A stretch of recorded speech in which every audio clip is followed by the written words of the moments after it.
Go ahead, please. Hi.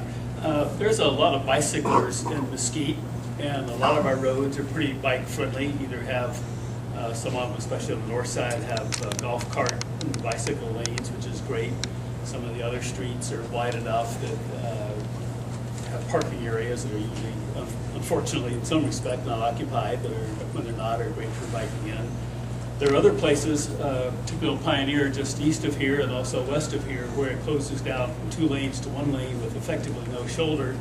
And we only slightly jocularly refer to those as the death traps.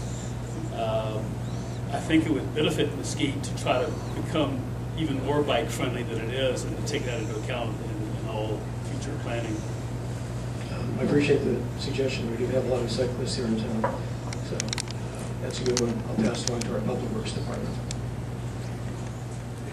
Anybody else? Questions? I'm sorry, Mike. The master plan has a portion of it regarding bicycle trails, but the master plan committee isn't meeting any longer. So, you know, it's great to have all these plans, but if there's no input, like the bicycle trail suggestions, our bicycle trails here are great, but they're all chopped up.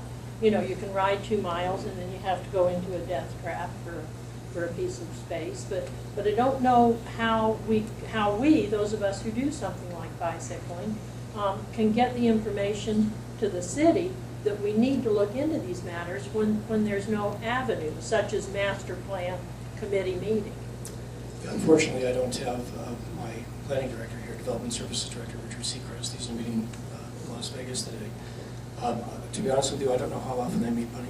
They don't. I'm on the committee. I know that they haven't been in months. Let me throw. Could you send that information down the line? I will. Let me throw one of our former planners under the bicycle.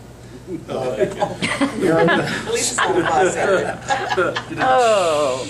have you been involved with that in the past? No, I have not. John, that's John's. Okay, this is something where you're probably stuck up again. I think it's a good suggestion, buddy. There are a lot of cyclists in this town, and we want to make it as safe as possible and easy as possible. Nobody wants to wind up as road pizza, so we'll look into it and see if we can stoke that thing back up again. Good suggestion. Thank you. Andy, I just have a lot of people that ask, why is that piece of road like that, the one that he was talking about? You know, you go along, it's a great road, and then it narrows down and then it widens back out. We have an answer for you. Good. That piece of road, especially right up here on the south side, is not dedicated. It's not actually given over as right of way. That's still private property. So as the property develops, the property owner will be required to install those improvements and widen out the road. So those portions where it is 2 lanes, the property owners on both sides have already done those improvements. So that's just something that we're waiting for them to do. They'll make the dedication and they'll do the improvements. Thank you.